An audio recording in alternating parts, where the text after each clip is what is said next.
Hi everyone. In this presentation, I would like to talk about a study that I and Professor Deborah Wolf did together a few years ago.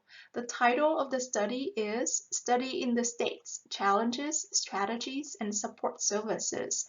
This study has been published in the Journal of International Students. So you may know that every year there are thousands and thousands of international students who come to the US to pursue their higher education, and there are quite challenges that they face. So in this study, these are our research questions. What challenges did the students face? What strategies did they use? And what support services were helpful to them? So 8 nursing students from China participated in this study. They came to the US to do a Master's of Science in Nursing. They completed the program in 3 semesters.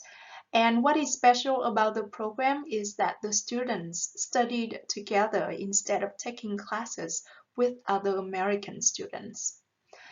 In the study, they completed a questionnaire 3 times at the end of the fall semester, at the end of the spring semester, and at the end of the summer semester.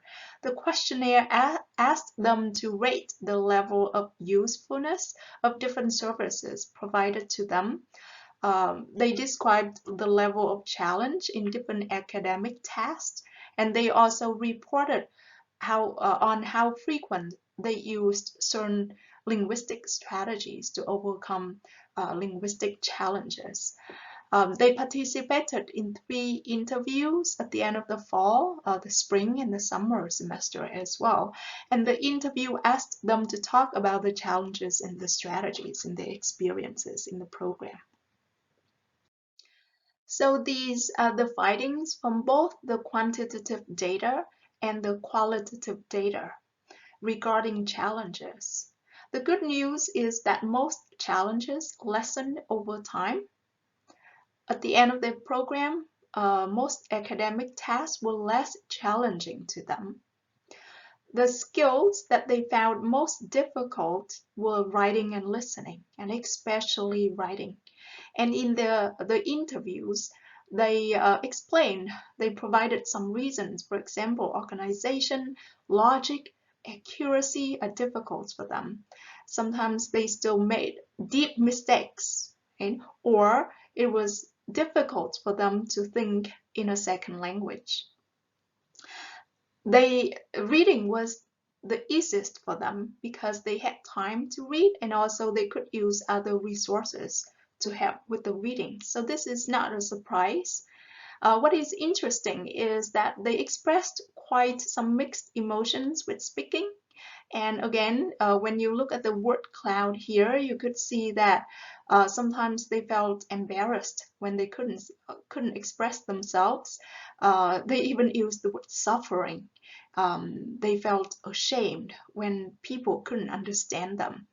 But when they succeeded in their communication, then they also felt pride and joy and satisfaction. So that's why we found that they expressed quite a few mixed emotions with speaking.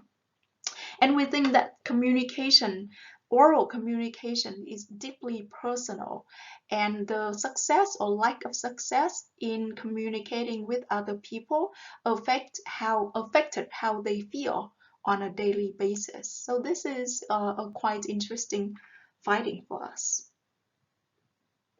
Moving on, in terms of strategy use, when you look at the table here, on a scale from 1 to 5 in terms of frequency of strategy use, you can see that they use all strategies quite often, but at the end of the program, it seems that they used social strategies more. And in the interviews, these findings also came up that they used what we coded as learning strategies quite often, and they also used social strategies quite often. Now, social strategies here means that they asked for help from other people, including other students in the cohort. This is something that really stood out in our data, that they helped each other throughout the program.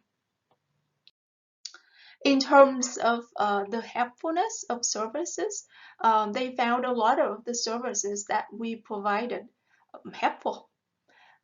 These include different workshops from different offices, as well as advice from professors. They really appreciated the help from their professor in different classes. So, and finally, we could conclude that the students had a very positive overall experience, and this quote kind of summarizes the overall experience from students in the cohort. So they used words like unforgettable, right? And also they will always remember the experience, everything that they have experienced. In conclusion, the individual students' efforts and frequent strategy use, together with support from other offices and professors, contributed to the students' overall experience and success. In addition, in an international program like this, academic and support services are important. Sheltered teaching techniques can be helpful to the students. These are techniques that professors can use to help students to understand the content in their classes better when English is not their primary language. It is also important for people who come into contact with international students to try to negotiate meaning for mutual understanding and communicative success. We know that communicative success or lack of success affect students' emotions on a daily basis.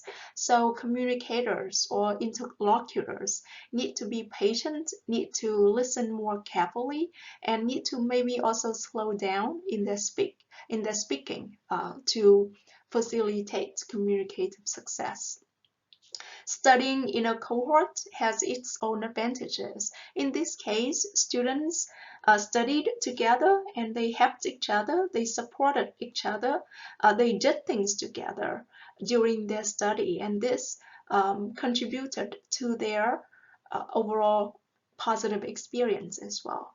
So this can be a consideration to institutions in designing international programs. So we hope that these conclusions and recommendations are helpful to institutions who have international students in their programs. Thank you for listening.